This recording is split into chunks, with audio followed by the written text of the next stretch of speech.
अस्सलाम वालेकुम नाज़रीन, प्रोग्राम ओपिनियन अली काज़ी में अली कार ऐं यासिर अहमद हमको स्टूडियो में जॉइन कंदा सीनियर तजियाकार Ali Kazi sahab. Welcome Ali sahab. Thank you Yasir.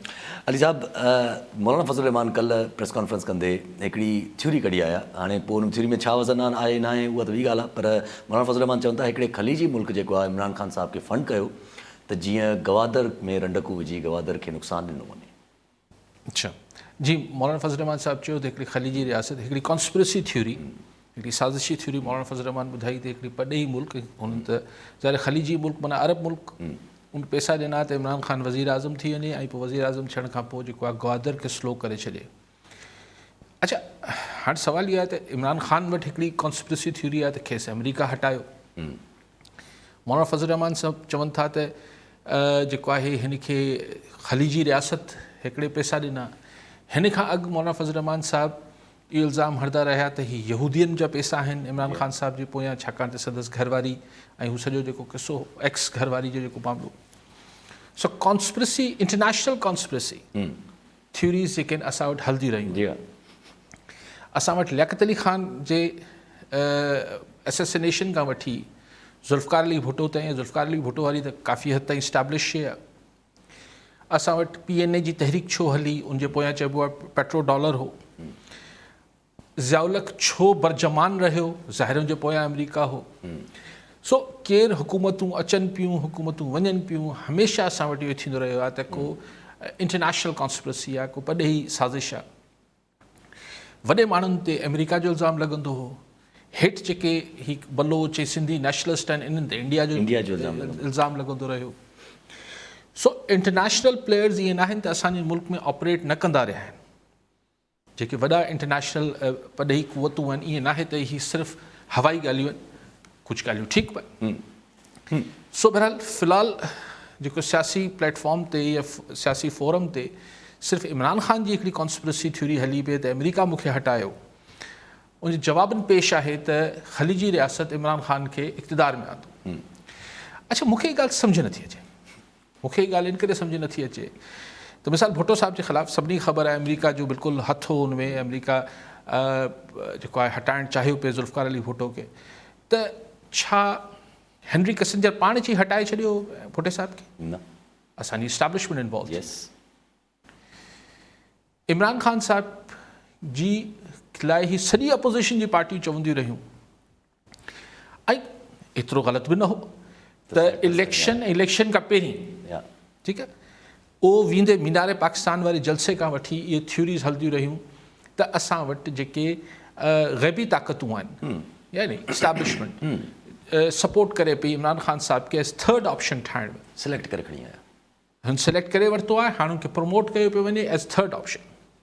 2018 ji election ते ही सॼी 11 जमातूं इंक्लूडिंग मौलाना फज़ल रहमान साहब चवनि था त इमरान ख़ान साहब खे सिलेक्ट करे इलेक्शन मैनेज करे इमरान ख़ान साहब खे वज़ीर आज़म ठाहियो। इहे सभु 11 जमातूं इहो चवनि थियूं। जी हाँ, सिलेक्ट के कयो ऐं मैनेज कयो ज़ाहिर आहे असांजी इस्टेब्लिशमेंट। उहो बि सभिनी खे त पोइ हाणे मूंखे सम्झ नथो अचे त मौलाना फज़ल रहमान साहब चए थो ख़लीजी रियासत जेको आहे पैसा ॾेई इमरान ख़ान खे वज़ीर आज़म कयो, त वज़ीर आज़म इमरान ख़ान पाणे थी वियो छा? जॾहिं हिकिड़े पासे चओ था त ग़ैबी ताक़तनि इमरान ख़ान खे ठाहियो, त पोइ हुन ख़लीजी रियासत बि छा असांजी ग़ैबी ताक़तनि खे पाण सां मिलाए वरितो त इमरान ख़ान खे आणणो आहे? ऐं गवादर खे छा ॾिसो न, अगरि त आऊं हिकिड़ी शइ कयां पियो पंहिंजे ओन ते, यानी पाण, त पोइ त ठीकु आहे। लेकिन अगरि मुंहिंजे पोयां तव्हां आहियो त जेको बि मूंखां अमल थिए पियो उनजे पोयां तव्हां आहियो ऐं तव्हांजे पोयां केरु ॿियो हूंदो। जी हाँ, जंहिंजे चवण ते तव्हां करे रहिया आहियो। सो ॻाल्हि सम्झ नथी अचे। इमरान ख़ान साहब चए थो मूंखे अमेरिका हटायो, पर छा अमेरिका जेको आहे जो बाइडन पाण हिते फ़ोनूं करे चयो त MQM खे ऐं बाप पार्टी खे त सपोर्ट छॾे ॾियो, ऐं MQM ऐं बाप पार्टी वारा या क्यू लीग वारा जो बाइडन जी ॿुधंदा या हिते लोकल वारनि जी ॿुधंदा, जंहिंसां व्हाट्सएप तां फ़ोन ईंदो, त वरी उहा ॻाल्हि सम्झ नथी अचे त अमेरिका कीअं हटायो। अगरि अमेरिका हटायो बि त हटाइण खे यकीनी त हुन फ़ैसिले ते अमल जेको करायो उहो त ग़ैबी ताक़तनि करायो, जंहिंखे इमरान ख़ान साहब न्यूट्रल चए थो। ऐं अगरि मौलाना फज़ल रहमान चवाणी त अगरि के रियासती ख़लीजी रियासत इमरान ख़ान खे आणणु चाहियो पे जी हा त इलेक्शन में छा इमरान ख़ान पाण मैनेज करे वरितो हो छा, या हुन ख़लीजी रियासत अची इलेक्शन मैनेज करे ॾिना? ज़ाहिर असां वारनि कराए ॾिना त पोइ ज़बान सड़े थी त सिधो चओ। इमरान ख़ान साहिब बि सिधो चए त खेसि कंहिं हटायो आहे, ऐं मौलाना फज़ल रहमान साहिब बि चए त खेसि भई चवंदा रहिया आहिनि, आउं थोरी थो चवां। जी हा जी हा बिलावल भुट्टो साहब, मरियम नवाज़ साहिबा, मौलाना फज़ल रहमान साहब, ANP सभु पार्टियूं चवंदी रहियूं त एस्टैब्लिशमेंट जो लाडलो आहे इमरान ख़ान, उनखे आंदो आहे, सिलेक्ट करे खणी हाणे चओ था ख़लीजी रियासत आंदो आहे।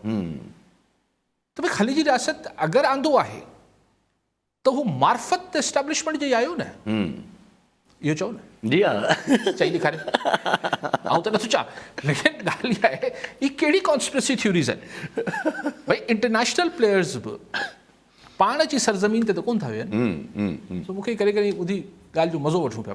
जी हा अच्छा, पर कॉन्स्पिरेसी सीरीज़ त इहे रेज़ कयूं इमरान ख़ान साहिब त पूरी इलेक्शन ई जेके 20 तक थिया उन इन ॻाल्हि ते विड़ियूं त साज़िश थी आहे, ईअं थियो आहे, ऐं पर उन खां पोइ वॾो ॾाढो इलेक्शन जो रुझान ठाहियो। हाणे इमरान ख़ान साहिब जो थोरो रवैयो चेंज नज़र अचे थो। अॼु जेका प्रेस कॉन्फ्रेंस कई आहे उन में इलेक्शन कमीशन जे ॿाहिरां जेको आहे उन्हनि चयो असां जुमे ते एहतजाज कंदासीं पुरमन, हिन इलेक्शन कमिशनर जे अंडर असां इलेक्शन न मञींदासीं। मूं तव्हांखे कल्ह चयो त 2-3 ॾींहंनि खां ख़ान साहिब जेको आहे कल्ह लाइ 4 ॾींहं चयूं त हाणे हू नए इलेक्शन लाइ ओतिरी शदोमत सां मुतालबो न पिया कंदा, न जल्दी करायो, न हीउ थी वेंदो, हू थी वेंदो। हू हाणे ॻाल्हि के ऐं हीउ जेको चवणु आहे त हिन चीफ इलेक्शन कमिशनर जे ख़िलाफ़ जे हूंदे असीं इलेक्शन PTI इलेक्शन न मञंदी ऐं जे ख़िलाफ़ु मुज़ाहिरो कंदासीं, सुप्रीम जुडिशल काउंसिल में वेंदासीं, त ज़ाहिर ही हफ़्ते ॿिनि में त कमु कोन थी वेंदो। न मुज़ाहिरे सां चीफ इलेक्शन कमिशनर इस्तीफ़ा ॾींदो, न सुप्रीम जुडिशल काउंसिल में हिकिड़े हफ़्ते या हिकिड़े महीने में फ़ैसिलो अची वेंदो। चल सो चल आहे न।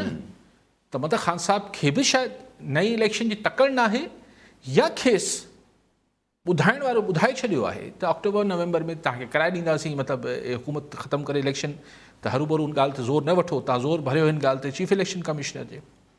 ॿिनि मां हिकिड़ी ॻाल्हि हूंदी न, या हाणे ख़ान साहिब खे पाण तकड़ न आहे, ठीकु आहे पंजाब हुकूमत मूं वटि आहे, KP हुकूमत मूं वटि आहे, भले ई ऊंधा सूंधा हाणे वरी डीज़ल वधाए छॾियूं, बिजली वधे पई, त सभु तनक़ीद त वरी सभु अखियूं जेके आहिनि वरी इस्लामाबाद में आहिनि। त तख़्ते पेशावर ऐं तख़्ते लाहौर ख़ान साहिब वटि आहे, त हू माण्हुनि खे कोशिशि कंदो त हिन अरसे में भले अगरि साल बि हुकूमत हले थी, 6 महीना हले थी, 8 महीना हले थी, जेको मूंखे सची ॻाल्हि आहे त घटि एतबार ते हलंदो थी सघे थो पाकिस्तान में कुझु बि।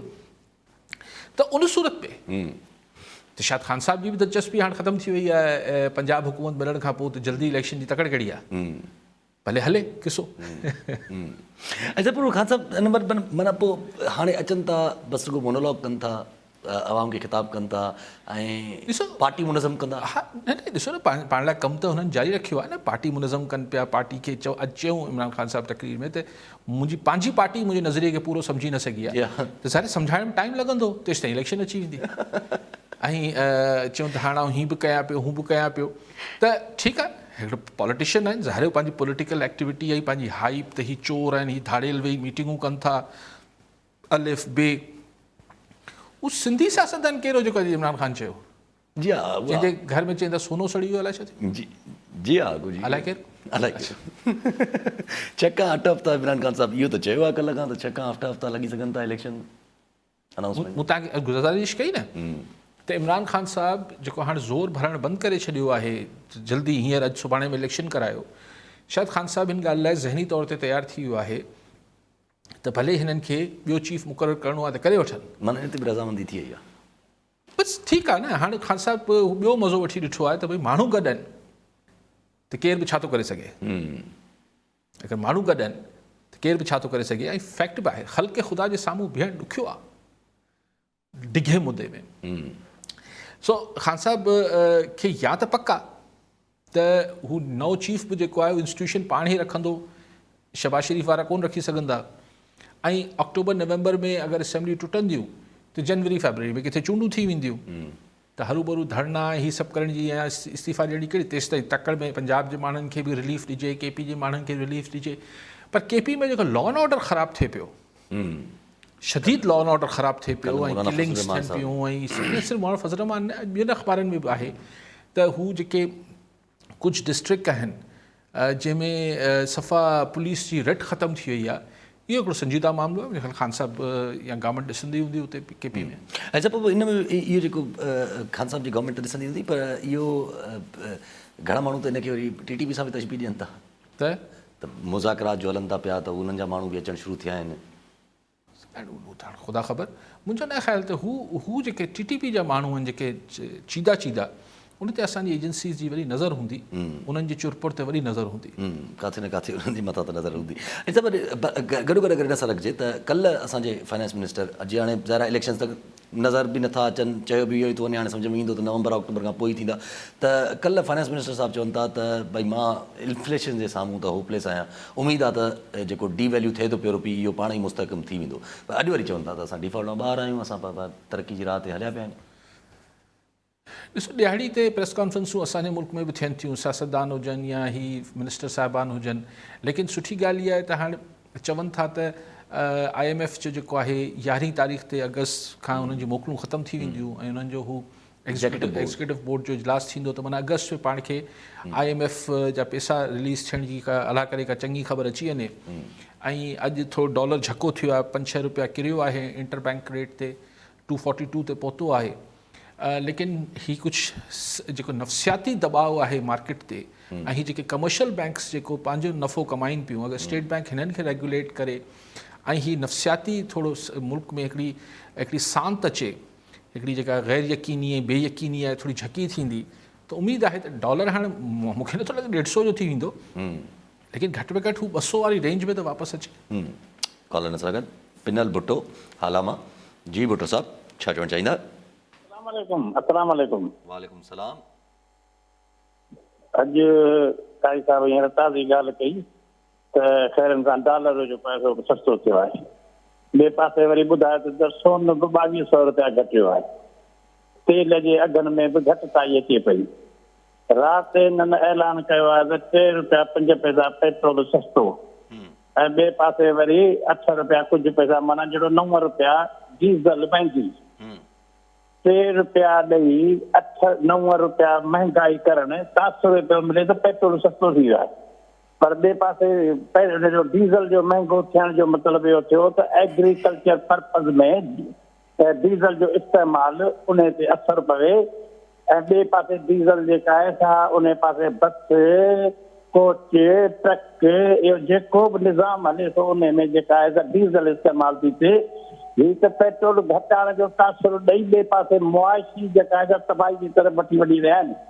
इन जो छा थींदो?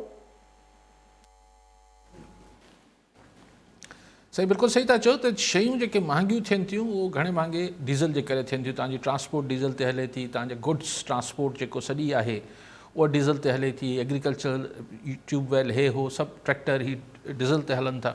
तव्हां सही था चओ त इन पेट्रोल सां बहरहाल जेको पंहिंजी घणे भाङे जेका सवारी हुजे थी, मोटरसाइकिल आहे, गाॾियूं आहिनि, उन ते त माण्हुनि खे थोरो 5-6 रुपए जो हिकिड़ो अश्क, थोरा अथरू साफ़ थींदा ॻोड़ा। लेकिन हिन सां त ज़ाहिर महांगाई वधंदी, डीज़ल वधियो आहे त महांगाई त घटि कोन थींदी हिन सां।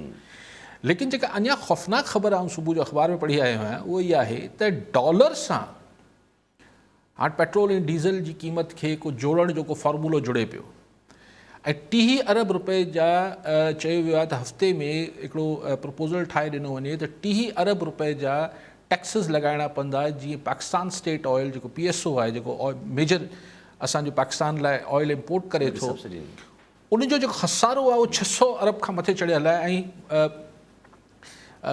60 अरब खां 600 बहरहाल हिकिड़ो वॾो अंग आहे। ऐं हुनजी हाणे LC न पई ऑनर थिए, डिफॉल्ट थियणु वञे पियो PSO, त 30 अरब रुपए जा टैक्सिस लॻाइण जी ॻाल्हि थिए पई। हाणे उहे टैक्सिस पेट्रोल ते ई लॻंदा, वरी ज़ाहिर किथे लॻंदा?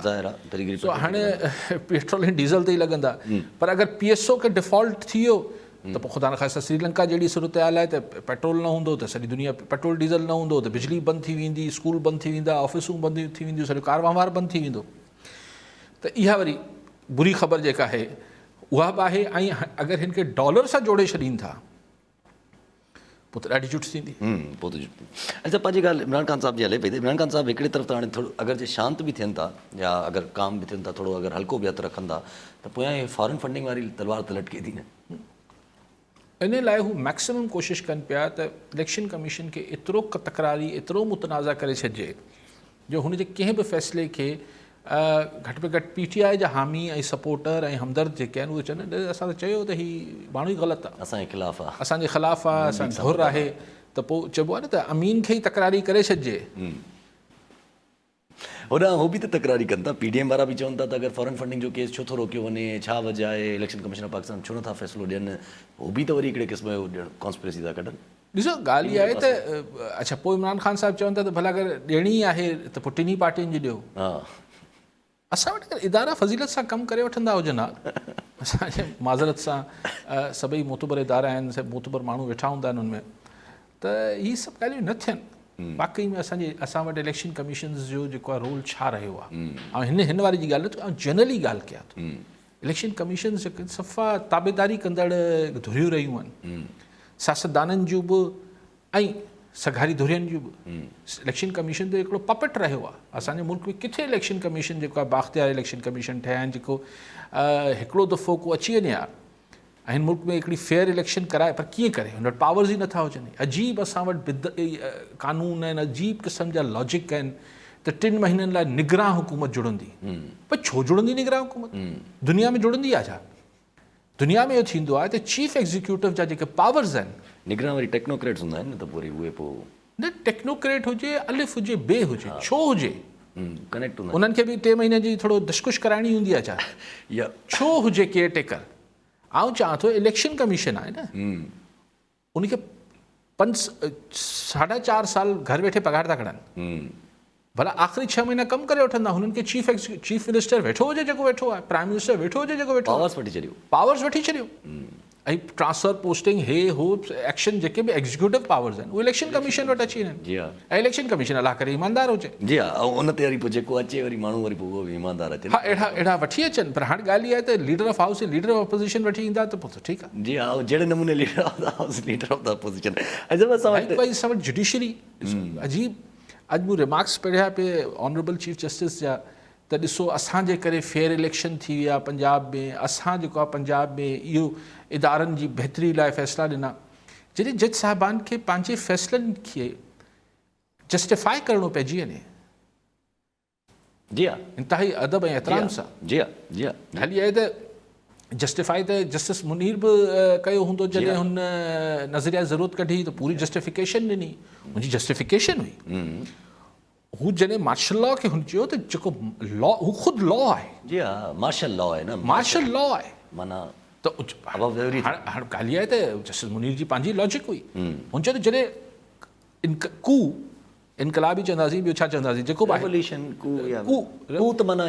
कू आहे न, पर हाणे उर्दू में सिंधी में छा चऊं, इनकलाबी चवंदासीं त कू अगरि बग़ावत आहे, बग़ावत या कू जेको आहे जस्टिस मुनीर चवाणी त जॾहिं हू ख़ुदि कामयाबु थी वञे थी त हू ख़ुदि हिकिड़ो कानून बणिजी वञे थो, ऐं अगरि असीं हुनखे स्ट्राइक डाउन कयूं था त सोसाइटी में अनारकी पखिड़िजी वेंदी। हाणे लुक एट दिस, कर लो बात, माना कि धाड़ेल अगरि लॉ ऑफ द लैंड ई न आहे न, अगरि धाड़ेल जेको आहे हिकिड़े ॻोठ खे टेक ओवर करे वठे, जी हा, पोइ हुनजो ई कानून, पोइ अफ़गानिस्तान तालिबान, पोइ उहो ई लॉजिक आहे न त पावर जंहिं वटि आहे त भाई पोइ जुडिशरी छाजे लाइ हुई, हू जस्टिस मुनीर खां केरु पुछे हा।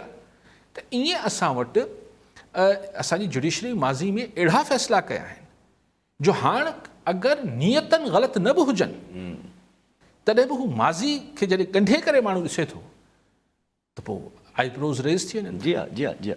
ऐं सभु गवर्नमेंट जेको इहो चइजे त माना हिकिड़ो प्लॉय कयो आहे, जेको 11 मेंबरनि खे इस्तीफ़ा मंज़ूर करे छॾियऊं। अॼु शाहमूद कुरैशी साहिबु रड़ियूं बि कनि पिया त असां 125 ॼणनि असां जेको आहे फ्लोर ते बि तव्हांखे इस्तीफ़ो ॾिनो आहे, त तव्हां उन्हनि जा सभिनी जा एक्सेप्ट कयो, इहे 11 मेंबरनि जा एक्सेप्ट करे तव्हां त इलेक्शन कमीशन खे न मुतनाज़ था कयो, ऐं इलेक्शन कमीशन एक्सेप्ट। मूंखे सम्झ नथो अचे त जेके इमरान ख़ान साहिब जा ही जेके लोटा MNA आहिनि जेके वेठा आहिनि अञा PTI में, PTI हिननि जे ख़िलाफ़ु छो नथी मूव करे फ्लोर क्रॉसिंग जी ॻाल्हि, त भई जॾहिं पार्टी डिसिप्लिन आहे त तव्हां छो वेठा आहियो पार्लियामेंट, अलाए अञा ताईं थियो त न आहे। ख़ैर ज़ाहिर हू इहो चाहींदा जेको असद उमर साहब चयो पिए त समूरनि जा तव्हां इस्तीफ़ा क़बूल कयो त हीअ तव्हां पिक एंड चूज़ न कयो न।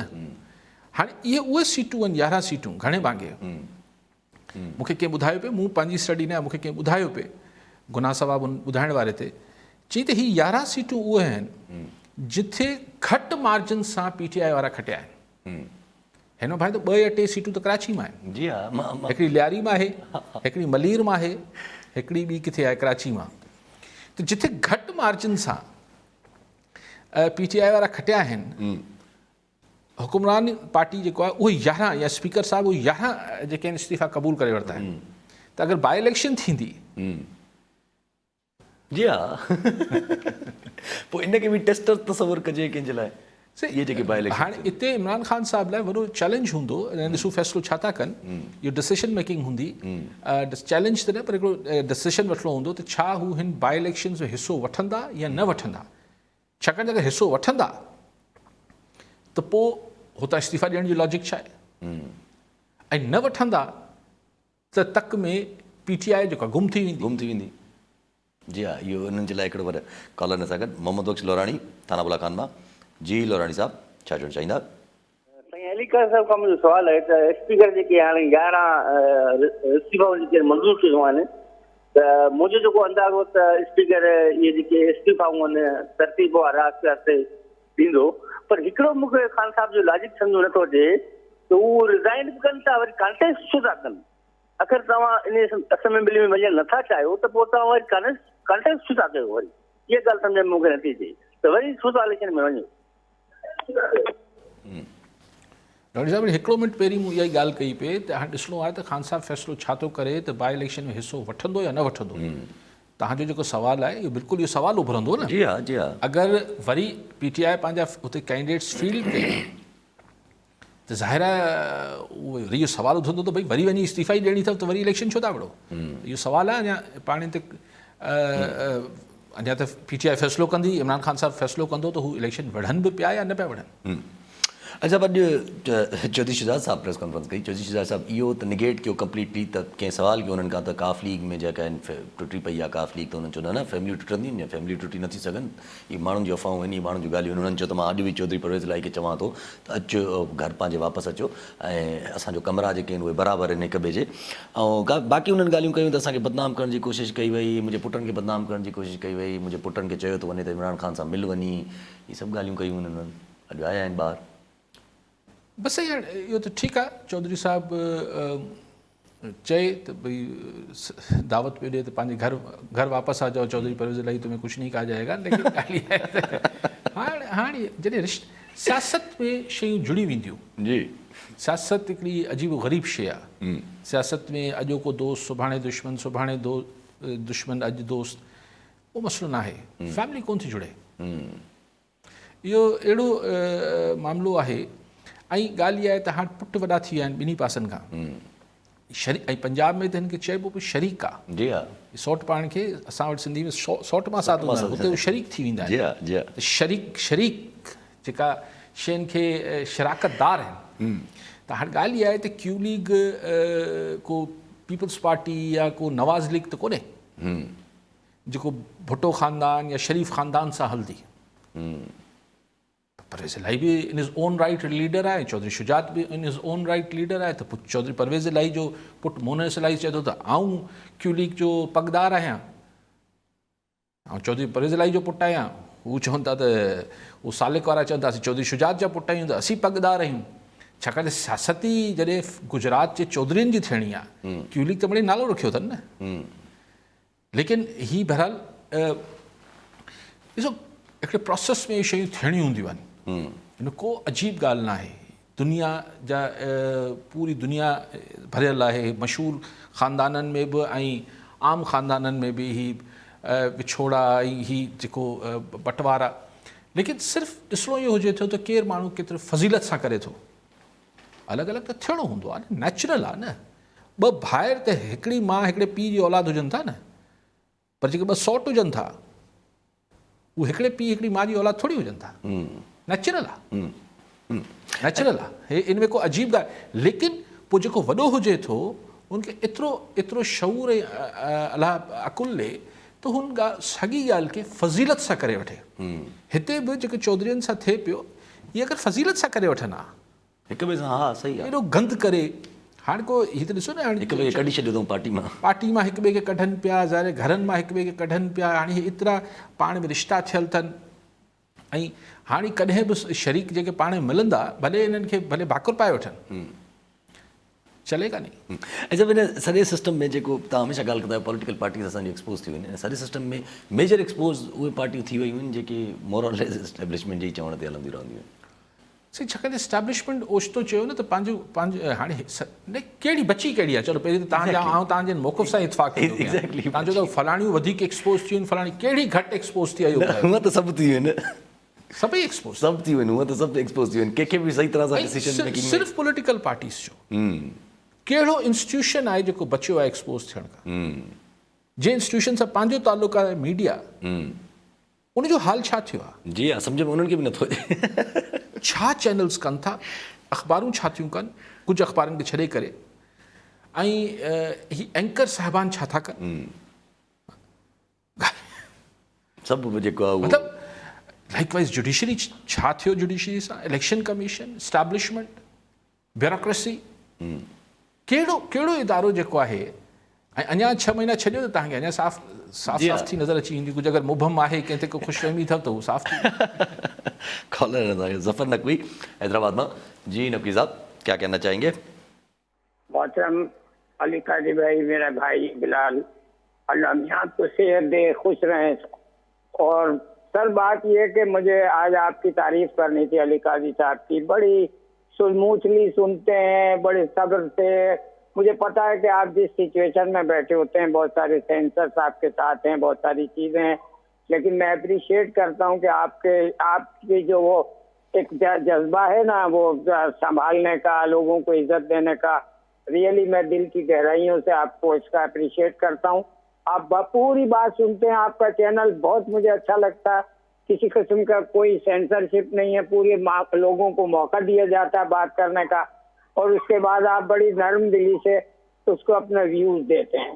बस आज थोड़ा सा इतनी मदद कीजिएगा अली काजी भाई कि ये जो 2 भाई आपस में लड़ रहे हैं गुजरात में, ये मकाफाती अमल तो नहीं है? कहीं इनके पास एक कलम रखा हुआ है किसी जनरल का, कहीं वो कलम, और वो जो शायद आप समझ रहे होंगे मेरी बात को, वो पार्टियां जो उस कलम के वारिस थे, उन्होंने कभी इनसे वो कलम वापस नहीं लिया।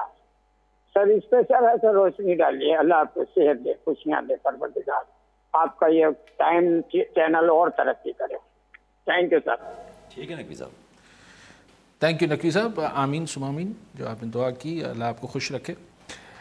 नकवी साहब ने नाम नहीं लिया, मैं ले लेता हूँ। जुल्फ़िकार अली भुट्टो को जिसकी जो डेथ वारंट साइन हुआ था, ज़िया-उल-हक़ ने किया था, वो चौधरी ज़हूर इलाही मरहूम ने बहुत ही शौक़ से लिया था। देखें नकवी साहब, मैं कौन होता हूँ? हम तो ख़ुद गुनाहगार लोग हैं। मकाफ़ात अमल कहने का मतलब ये हो जाएगा कि मैं सारे प्रोसेस को पर एक अपना एक फतवा जारी कर दूँ।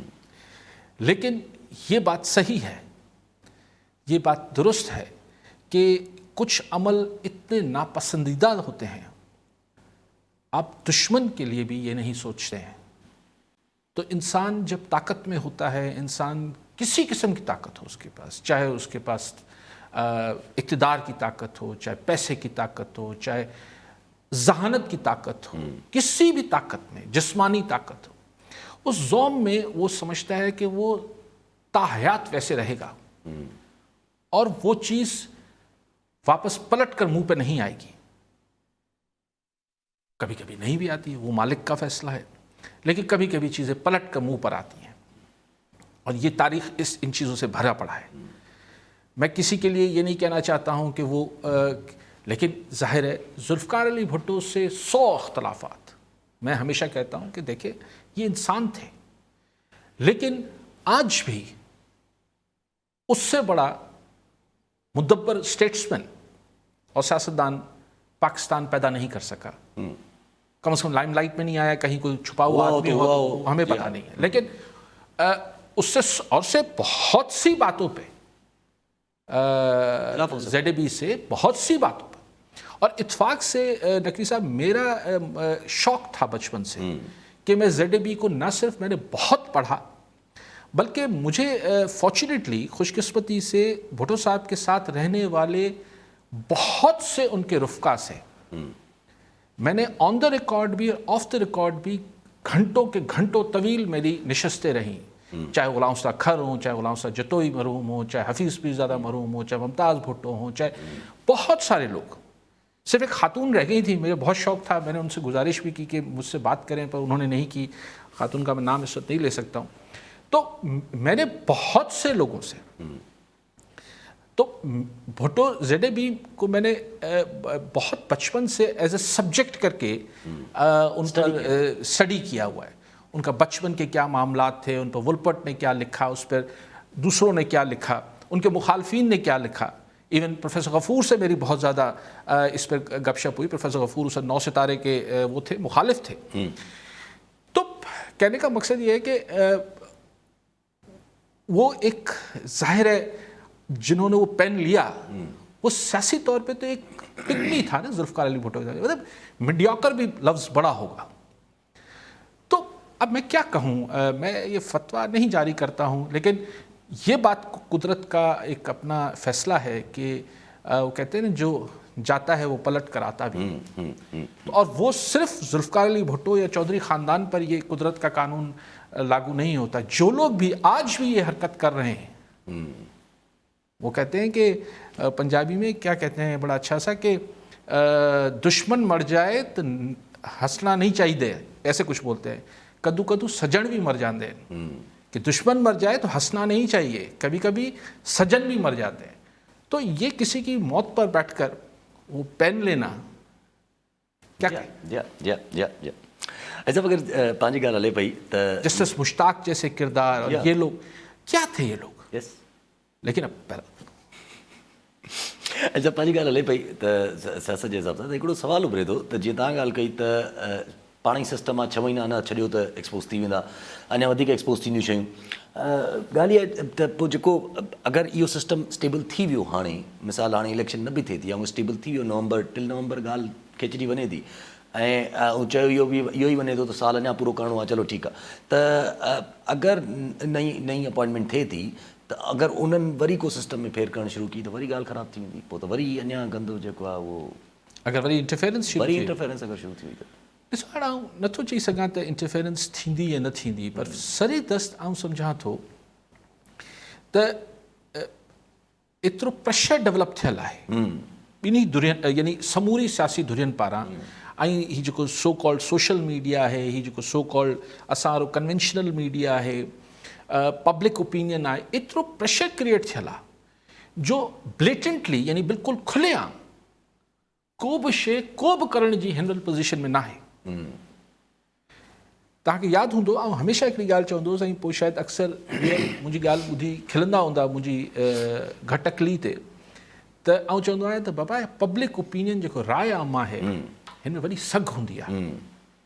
अक्सर माण्हू मूंखे ख़बर आहे मूंखे खिलंदा हूंदा, लेकिन तव्हां ॾिसो त इहो सम्झणु त पब्लिक ओपिनियन सिर्फ़ु मीडिया ठाहींदो आहे, इहा बि ग़लति ॻाल्हि आहे.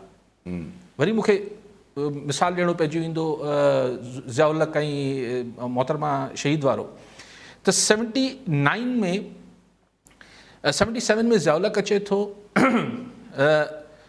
पोइ हैंग कयो वञे थो ज़ुल्फ़िकार अली भुट्टो खे, मोहतरमा शहीद ऐं बेगम नुसरत साहिबा खे हुननि खे थिए थो, जलावतन थियनि था, तकलीफ़ूं कोड़ा फटका हे सभु कुझु थिए थो. मीडिया हुन ज़माने में 3 अख़बारूं वॾियूं, 3-4 अख़बारूं ऐं सरकारी TV ऐं सरकारी रेडियो, सभिनी ते ज़ुल्म जा दास्तान हलनि पिया भुट्टो जे ख़िलाफ़. पोइ दलाई कैंप, पोइ फलाणा कैंप, पोइ ढमकाणा कैंप, हीउ सभु कुझु पूरो नैरेटिव हो इस्लाम जे हिसाब सां 86 में. यानी मीडिया हद खां वधीक ज़ाहिर ज़िया जी सेंसरशिप हुई. सब जे बावजूदि बेनज़ीर शहीद लहे थी 86 में लाहौर में, त कुझु माण्हुनि जो ख़्यालु आहे त उहो हिकिड़ो ई जलसो बेनज़ीर पाण बि कयो, जी हा, उनखां पोइ न कॾहिं बेनज़ीर साहिबा बि ओड़ो जलसो न करे सघी ऐं अॼु ताईं को बि ओड़ो जलसो न करे सघियो. लखे माण्हू लाहौर पहुची विया. त आउं चवंदो आहियां त मीडिया छा करे वरितो हुन महिल जो मीडिया. मीडिया हीरो खे ज़ीरो नथो करे सघे। जी हाँ, ऐं मीडिया वारो हुजण जे बावजूदि चवां थो, ऑब्वियस ॻाल्हि आहे उहो त। न हीरो खे ज़ीरो करे सघे थो मीडिया, न ज़ीरो खे हीरो करे सघे थो। पब्लिक ओपिनियन सीना गज़ट में बि हले थो। ऐं अॼुकल्ह त ख़ैर सोशल मीडिया आहे, पर सोशल मीडिया जी छाकाणि त को साख न आहे, को क्रेडिबिलिटी न आहे, हुन ते हिकिड़ी फेक वीडियो, हिकिड़ी ॿोॾ जी हींअर हले पियो जेको तबाकारियूं, माण्हू 8-8 साल पुराणी वीडियो बि हलाए वेठा आहिनि त हीअ बि हले पियो, हाणे त डेट त लिखियलु कोन्हे। सो उन मीडिया जी त क्रेडिबिलिटी न आहे। पर जिस ज़माने में को मीडिया न हो त सीना गज़ट हो, सीना दर सीना ॻाल्हि हलंदी। त पब्लिक ओपिनियन जेको आहे उहो ख़ुदि हिकिड़ी सघ रखे थो। हींअर जेको पब्लिक ओपिनियन आहे उहो इजाज़त न ॾींदो त को ब्लेटेंटली बिल्कुलु ईअं सफ़ा ज़बरदस्त वांगुरु ज़ाहिरी तरह कुझु अची थिए। बाक़ी लिख छुप में शयूं थियनि थियूं। चौधरी शुजात बि त MPS खे मना कयो न, त कंहिंजे चवण ते कयो? जी हा ज़ाहिर। सो लिख छुप में कमु थींदा हूंदा, ज़ाहिरी नथा थी सघनि। जी हा।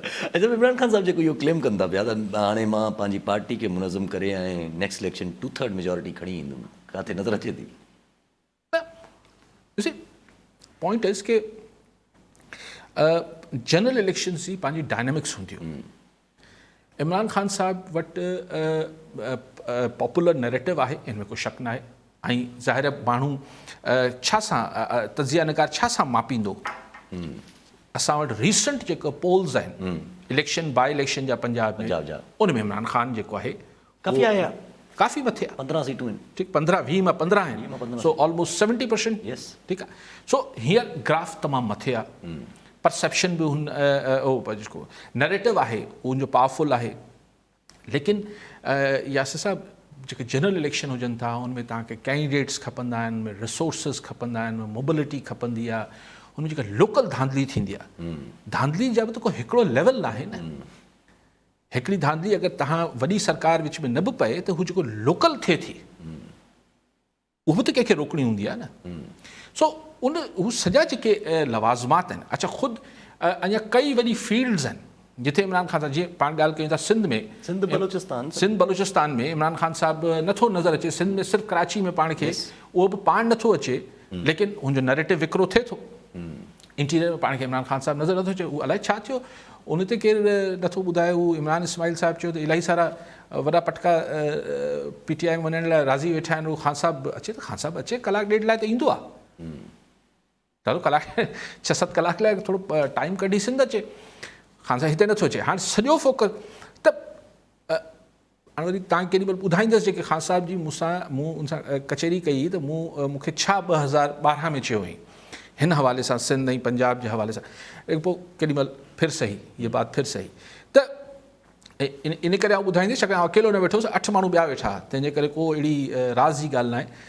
त ॻाल्हि इहा आहे त उहो नथो ॿुधाए सघां जेको 1-2 ॿुधायूं, पर जेका उहा ॻाल्हि। त हाणे ॻाल्हि इहा आहे त ही 2/3 हींअर कंहिं बि पॉलिटिकल पार्टी लाइ क्रिएट करणु पाकिस्तान में एज़ ऑफ टुडे 1 अगस्त 2022 तां ॻाल्हि कयां पियो। 15 अगस्त जी मूंखे ख़बर कोन्हे ऐं 15 अक्टूबर जी बि ख़बर न आहे। अॼु मूंखे ॾुखियो थो लॻे। अच्छा, पर जीअं इमरान ख़ान साहिबु जहिड़े तरीक़े सां मीडिया चलो न, हाणे वरी सोशल मीडिया, छो जो पोएं दफ़े जेको आहे पोयां 2018 हिन में मीडिया जे ज़ोर ते ॾाढो हिकिड़ो इन्फ्लुएंस क्रिएट कयो, हाणे वरी सोशल मीडिया जे ज़ोर ते एॾो इन्फ्लुएंस क्रिएट कनि था पिया। आउं तव्हांखे ॿुधायां, अगरि इन करे न त मुंहिंजो तालुक़ु कन्वेंशनल मीडिया सां, आउं तव्हांखे इहो ॿुधाए सघां थो त सोशल मीडिया कॉन्स्टिट्यूंसी पॉलिटिक्स में ओतिरी इफेक्टिव न हूंदी आहे। लार्जर पर छाकाणि त तव्हां हिकिड़ी शइ फेसबुक ते रखो था, तव्हां इन फलाणी ते इलेक्शन पिया विढ़ो, ज़रूरी थोरी NA फलाणो जेको 22 NA ढमकाणो NA 100 जेको बि हिकिड़ो मिसाल NA 100, त उहो जेको क्लिप आहे उहो ज़रूरी थोरी आहे त NA 100 में जेको आहे उहो 50 माण्हुनि खां मथे माण्हुनि वटि वञे। जी हा, जी हा। इहो त हुनजो पंहिंजो अलगोरिदम हुजे थो न, फेसबुक जो ऐं यूट्यूब जो हिन जा पंहिंजा अलगोरिदम आहिनि। हा, व्हाट्सएप ते तव्हां हुते 100-200 माण्हुनि खे 500 माण्हुनि खे मोकिले सघो था। अदरवाइज़ हीउ जेको डिजिटल, हिन लाइ पूरी हिकिड़ी साइंटिफिक तरीक़ा हुजनि था। जी हा, जी हा। उहो PTI वटि आहिनि बि। जी हा, जी हा। लेकिन आउं अञा बि सम्झां थो त मेजर इलेक्शन्स में जेको कन्वेंशनल मीडिया आहे उहो असरअंदाज़ थींदो। अञा बि सोशल मीडिया खां इन करे न त मुंहिंजो तालुक़ु टीवी सां ऐं पंहिंजे तजुर्बे ते ॻाल्हायां पियो, थी सघे थो ग़लति हुजां, पर मीडिया छाकाणि त मुंहिंजो थोरो सब्जेक्ट आहे त ऐं टको पैसो इन जे बारे में ॼाणियां थो, त आउं सम्झां थो त कन्वेंशनल मीडिया अञा बि हीउ जेको इलेक्शन पाकिस्तान जो ईंदो 6 महीननि में अचे थो या 3 में या साल में, हिन ताईं अञा बि कन्वेंशनल मीडिया डोमिनेट कंदो इलेक्शन मूड खे ठाहिण में। अच्छा हिकिड़ो नंढिड़ो अगरि कमेंट ॾियो, इमरान खान साहिबु अॼु जेको आहे हिकिड़ी मज़े जी ॻाल्हि कई, जेको पाण इमरान खान जे गवर्नमेंट में थींदी रहंदी त गवर्नमेंट जी साख मौजूदु न आहे, छो जो ॿियो कोई कमु थो करे। अॼु इमरान खान साहिबु चवनि था हिन वक़्तु गवर्नमेंट जी साख मौजूदु न आहे, आर्मी चीफ साहिबु जेको आहे फ़ोन था कनि। त चवंदा त छाकाणि त पर इन में उन्हनि आर्मी चीफ खे क्रिटिसाइज़ न कयो आहे, हिन में क्रिटिसाइज़ कयो आहे हुननि खे, गवर्नमेंट खे। त ॾिसो हुनजी साख ई न आहे त आर्मी चीफ खे फ़ोन करिणो पइजे पियो। लेकिन अॼु वरी ॿी ख़बर बि क्लियर आई त आर्मी चीफ प्राइम मिनिस्टर जी मर्ज़ी सां फ़ोन कयो। कल पाण ॻाल्हाए आयासीं त जेको ख़ुदि ख़ान साहिब जी हुकूमत में बि त इहे ई बाजवा साहिबु हुआ जेके दौरा बि कंदा हुआ, पॾे सभु शयूं कंदा, टेम की बात है। ठीकु आहे साहब, वरी महिरबानी साहब। नाज़रीन, अॼु जो प्रोग्राम जो पूरो थियो, वरी मिलंदा ईंदड़ प्रोग्राम में। दुआ में।